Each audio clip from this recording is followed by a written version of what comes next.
Assalamualaikum warahmatullahi wabarakatuh. Perkenalkan, saya Zeliza Putri dengan NIM 24053072. Saya adalah perwakilan dari kelompok 4 sebagai moderator. Di sini kami akan membahas tentang peran manajer sebagai pemimpin memotivasi bawahan dalam mencapai tujuan organisasi, serta mengevaluasi gaya kepemimpinan dan pendekatan berdasarkan sifat kepemimpinan, di mana saya sebagai pemateri pertama. Baik, sini saya akan sedikit menjelaskan mengenai motivasi. Seperti yang kita ketahui, motivasi merupakan salah satu aspek krusial dalam pengelolaan sumber daya manusia. Nah, dalam presentasi kali ini kami akan membahas definisi, teori-teori pendahuluan hingga aplikasi praktisnya dalam organisasi modern. Kemudian, motivasi dalam konteks manajemen dapat kita pahami sebagai proses yang mempengaruhi perilaku individu atau kelompok untuk mencapai tujuan organisasi. Proses ini tidak sederhana, melainkan melibatkan pemberian dorongan, semangat, dan keinginan untuk bekerja keras serta mencapai hasil yang optimal. Perlu kita garis bawahi bahwa motivasi yang baik akan memberikan dampak positif berupa peningkatan produktivitas, efisiensi, dan kepuasan kerja karyawan. Dengan demikian, motivasi menjadi pendukung utama dalam mencapai tujuan perusahaan. Baik, mari kita bahas beberapa teori pendahuluan yang menjadi fondasi pemahaman kita tentang motivasi. Yang pertama, teori hierarki kebutuhan dari Abraham Maslow, yaitu teori yang sangat fundamental ini dikembangkan oleh Abraham Maslow. Beliau menyusun kebutuhan manusia dalam 5 tingkatan hierarkis, dari yang paling dasar hingga yang paling tinggi. Yang pertama, kebutuhan fisiologis, yaitu merupakan kebutuhan paling mendasar seperti makan, minum, dan tidur. Dalam konteks organisasi, ini terwujud dalam bentuk gaji pokok yang memadai untuk memenuhi kebutuhan dasar karyawan. Yang kedua, kebutuhan keamanan, yaitu level berikutnya adalah rasa aman secara fisik dan finansial di tempat kerja. Ini dapat berupa jaminan kesehatan, tunjangan, dan kepastian masa depan karir. Selanjutnya, kebutuhan sosial. Selain kebutuhan dasar dan keamanan, manusia juga membutuhkan cinta, persahabatan, dan rasa memiliki. Dalam organisasi, ini dapat berupa hubungan kerja yang harmonis dan budaya kerja yang inklusif. Selanjutnya, kebutuhan penghargaan. Pada level ini, seseorang membutuhkan pengakuan dan penghargaan dari orang lain. Program penghargaan karyawan dan pengakuan atas prestasi menjadi penting pada tahap ini. Kemudian, kebutuhan aktualisasi diri, yaitu merupakan puncak hierarki Maslow, di mana seseorang ingin mengembangkan potensi dan diri sendiri secara maksimal. Kesempatan pengembangan karir dan tantangan pekerjaan yang bermakna menjadi motivasi pada level ini. Nah, pemahaman kita terhadap hierarki Maslow memberikan wawasan bahwa karyawan memiliki kebutuhan berbeda yang perlu dipenuhi secara bertahap. Demikian materi yang dapat saya sampaikan. Untuk pemateri selanjutnya akan dilanjutkan oleh rekan saya. Dipersilahkan. Teori selanjutnya yaitu teori 2 faktor. Terbagi menjadi 2. 1. Faktor higienis, contohnya gaji, kondisi kerja, keamanan, kebijakan perusahaan, hubungan dan atasan dalam rekan kerja. 2. Faktor ini tidak memotivasi langsung, tapi jika tidak ada, maka bisa menyebabkan ketidakpuasan kinerja. Artinya, ini adalah kebutuhan dasar yang harus dipenuhi agar karyawan tidak merasa tidak puas. Faktor kedua, faktor motivator. Contohnya, penghargaan, tanggung jawab, pencapaian, dan pengembangan diri. Faktor ini benar-benar bisa memotivasi karyawan untuk bekerja lebih baik karena hubungan dengan pencapaian dan akualitasi diri. Yang ketiga, faktor teori X dan teori Y. Teori X mengasumsikan bahwa manusia secara alami malas, tidak suka bekerja, dan harus diawasi atau dipaksa untuk bekerja dengan keras. Manajer dengan pendekatan ini cenderung otoriter dan kontrol tinggi. Teori Y mengkonsumsikan bahwa manusia suka bekerja, kreatif, dan bisa mengatur diri sendiri jika diberi kesempatan. Manajer yang menggunakan pendekatan ini lebih demokratis, memberikan kepercayaan dan ruang bagi karyawan. Yang keempat, teori kontemporer tentang motivasi. Yang pertama, teori penetapan. Motivasi peningkatan ini jika seorang memiliki tujuan yang jelas, spesifik, dan menantang.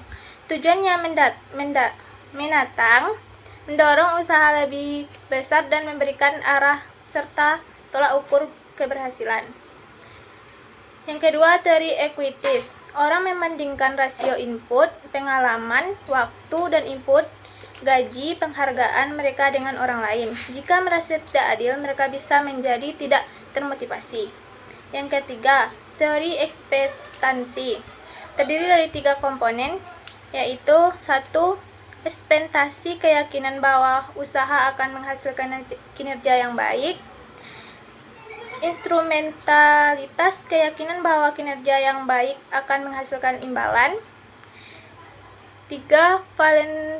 Valensi beberapa besar nilai atau perhitungan imbalan tersebut bagi individu. Jika semua itu tinggi, maka motivasi juga akan tinggi.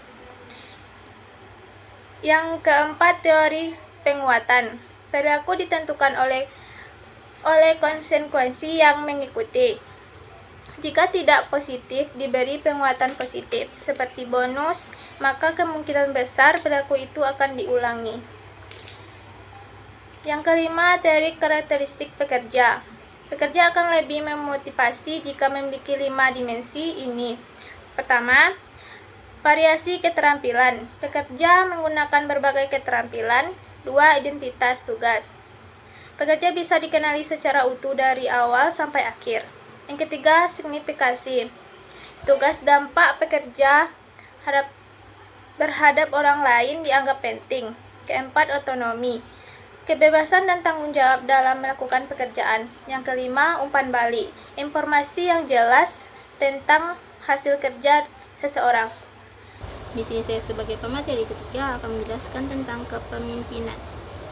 Kepemimpinan dapat didefinisikan sebagai suatu kemampuan seseorang untuk mempengaruhi, mengarahkan, dan membimbing orang lain atau suatu kelompok untuk mencapai tujuan bersama.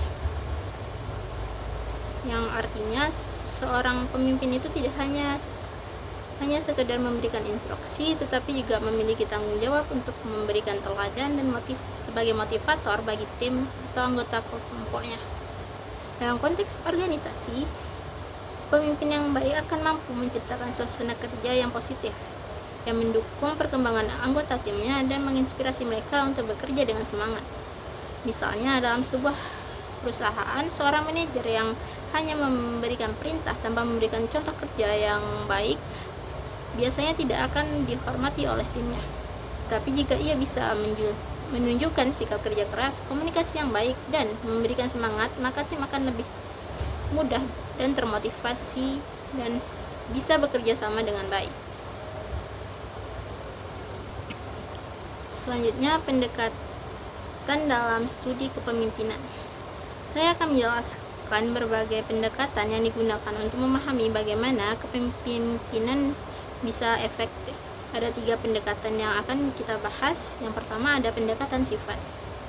Pendekatan ini fokus pada karakter atau sifat bawaan yang dimiliki oleh pemimpin, misalnya kepercayaan diri, kecerdasan, integritas, dan karismanya. Artinya pendekatan ini percaya bahwa seseorang memang terlahir dengan kualitas sebagai pemimpin. Kedua, ada pendekatan perilaku. Pendekatan ini menekankan pada tindakan atau perilaku pemimpin dalam mengambil keputusan, komunikasi dengan tim, atau dengan bagaimana cara mereka menyelesaikan masalahnya. Jadi bukan hanya soal siapa pemimpin itu, tetapi apa yang bisa dia lakukan untuk memimpin. Ketiga, pendekatan situasional atau kontingensi. Pendekatan ini melihat bahwa tidak ada satu gaya pemimpin yang paling benar. Kepemimpinan yang efektif sangat bergantung pada situasi. Contohnya, cara memimpin saat krisis dan akan berbeda dengan cara memimpin saat kondisi yang normal. Jadi, kesimpulannya, dengan memahami 3 pendekatan ini, kita bisa lebih mengerti bahwa kepemimpinan tidak hanya dipengaruhi oleh siapa orang itu, tetapi juga bagaimana perilaku dan situasi yang sedang terjadi. Saya akan melanjutkan materi, yaitu masuk ke pembahasan tentang gaya-gaya kepemimpinan berdasarkan pendekatan sifat.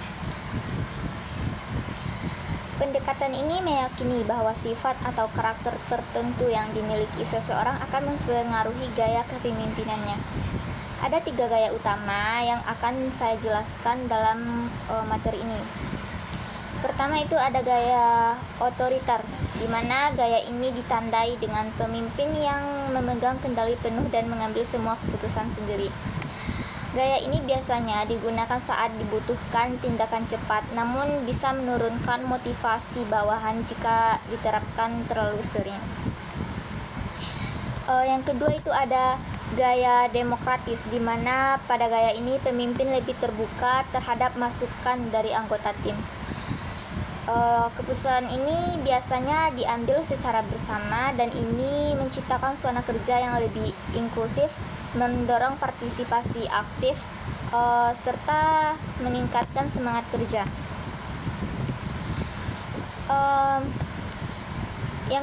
Yang ketiga itu ada gaya laissez-faire. Gaya ini memberikan kebebasan penuh kepada anggota tim untuk menyelesaikan tugas sesuai cara mereka masing-masing. Gaya ini cocok digunakan jika anggota tim sudah sangat berpengalaman dan mandiri. Namun bila tidak ada pengawasan sama sekali, biasanya bisa berisiko atau bisa mengakibatkan kurangnya arah dalam pekerjaan.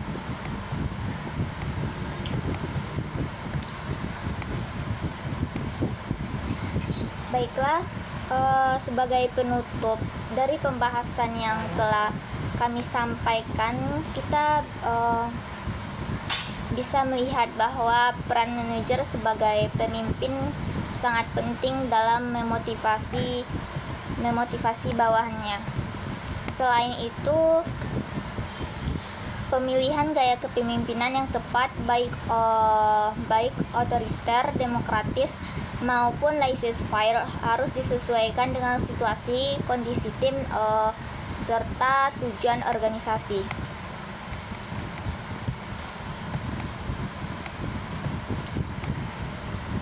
Kami berharap dari pemaparan materi yang telah kami sampaikan ini dapat menambah pemahaman kita semua mengenai hubungan antara kepemimpinan dan motivasi kerja dalam organisasi.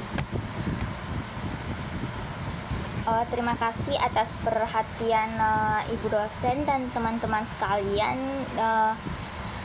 Saya akhiri dengan wassalamualaikum warahmatullahi wabarakatuh.